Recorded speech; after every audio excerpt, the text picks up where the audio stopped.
All right, welcome. Let's move on to looking at some of the different setups we will be facing when we play this traditional Colle system.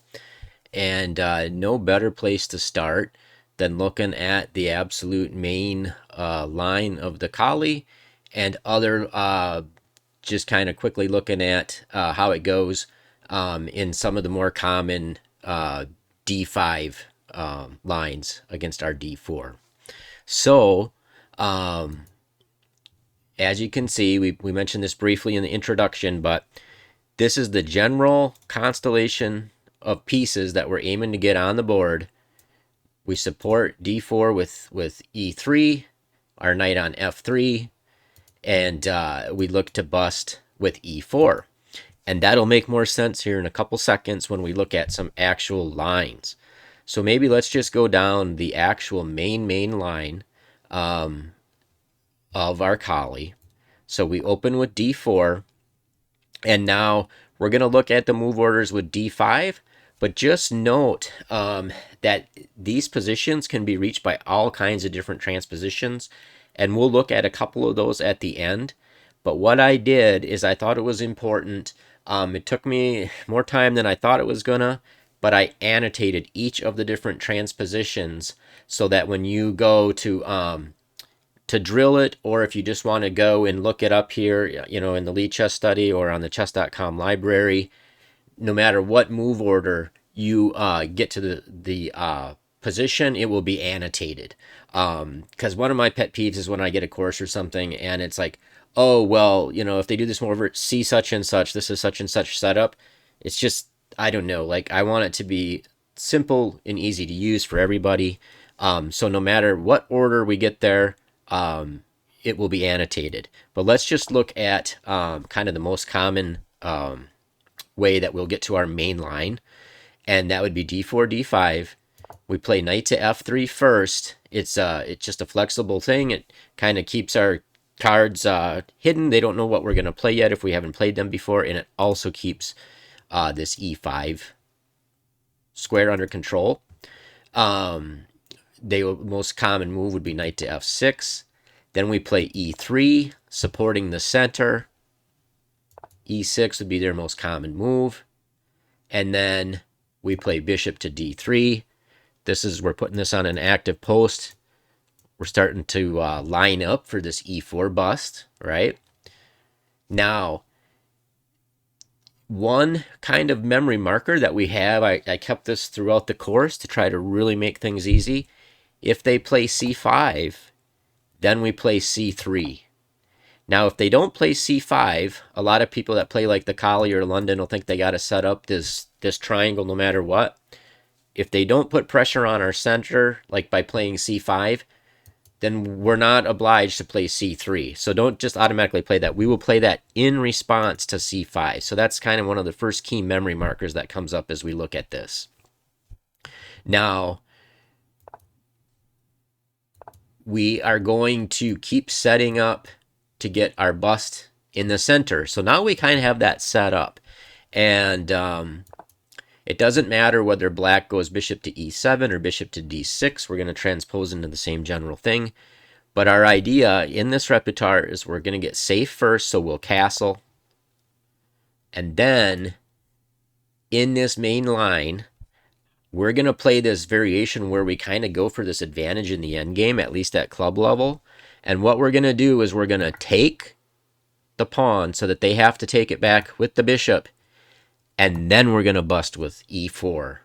And the idea is, this is kind of our main line, this would be the position you would get the most often, is that when we get this series of liquidations, we get to this position where we have 3 pawns versus 2 on the queen side. And at club level, that is an advantage in the endgame. And you can kind of see, you can look at these statistics over here. Look at how well this scores. Black only wins 29% of the time versus 61 for us. So we win it over a 2-to-1 clip. And that's kind of the thing about this Colle is, yeah, this would be drawn like every time at Grandmaster level or IM level. Not at club level. Look at how rarely it actually draws. White wins the majority of these. And so this will be one of the first videos that I'll make for a Friday would be look at a game or look at like how an end game comes about, and how we go to try to win this end game by creating a pass pawn over here. Ideally, you imagine a case where we get all the way down to a king and pawn endgame. Well, this is going to be easier for us than them because we can keep our king centralized and keep their potential pass pawn under control. But ours is going to be out a little further, and a lot of times these king and pawn endgames will come down to one tempo. So that's kind of like the main kind of line. Now, when we go back, when I said, okay, well, we don't necessarily play c3 unless they play c5. So what if they play something else? Well, we'll just keep supporting for our pawn break, right? Because now we're ready for our pawn break. And if they just castle, well, we'll follow our rule where we get safe and sound. And they may play c5 here, in which case we would play c3. But if they don't, if they set up like a triangle, well, then we just bust. We don't need to spend time. We don't need to stabilize the center because the center's not under attack. They're not putting pressure on it. And so when you get into this position, you can see over here, well, 90% of the time they're going to take this. We're threatening this pawn fork. And they don't want us to put our pawn on e5 and dislodge this knight that's protecting their king. You will see that. That will happen. But they'll more than likely take. And then we will just get into a scenario where we have a little bit more space.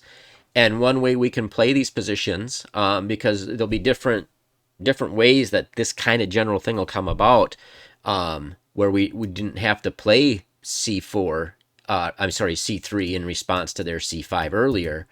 Well, then we could be more aggressive. We could put pawn on c4, b3, put our bishop on b2, supporting that pawn, and just sit on them with more space, right? And you can see this still scores very well. It scores 12% better for well, actually 15% better for white than black. So even if they don't go down the main line and we get the endgame thing, we get a position with more space where we can just kind of sit on them. And that's the beauty of this Colle, is that you can kind of sit back, give them rope, and watch kind of the things that they do that we can take advantage of, because we're not, taxing our brain trying to remember all these different things. That's one of the beauties of it. Another thing we might see is commonly you'll see a thing. Okay, well, if we go back and let's say they play, let's say they go down the c5 line, we play c3. Sometimes you'll see them charge forward with c4. They think, oh, I'm going to expand on the queen side. Well, we created this hiding hole. We'll just jump in there. And if they kind of go down, the most typical thing I've seen, and when I went through Chessbook, the most common thing you'll see is they just kind of charge forward on the queen side. Well, we just set up for our e4 break again. We get safe, and then we just break, right? And so either we'll be able to, either they'll take it, in which case we'll be in a good position, or we'll kind of advance that pawn, pierce into their position, and dislodge this defender of their king. So these are kind of, you can go through and we'll see, like, look, you can see how many different ways you can get at this. They might start like this. I tried to keep things very easy so that we can kind of get a lot of transpositions, and that we just go d4, knight to f3, e3, bishop to d3, and they may do this and then transpose into it. They may play, I mean, you can even get e6, and notice how I put annotations on all these, so no matter what order they go, we're going to have annotations. They might go into it this way, and we're right back in the same thing. So that is kind of like the main ways that you'll see. Either we get kind of that endgame position, or we force through e4, get more space, sit on them, and just wait and see what opportunities arrive. Put our pieces on active squares, and it works out well for us. So that's kind of like, it covers a lot of what you'll see. The things to remember is we don't have to play c3 unless they play c5, putting pressure on our center.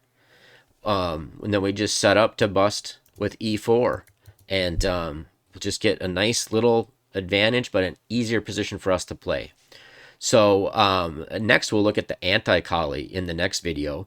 But just a reminder, if you just for some reason got to this video, go watch the introduction.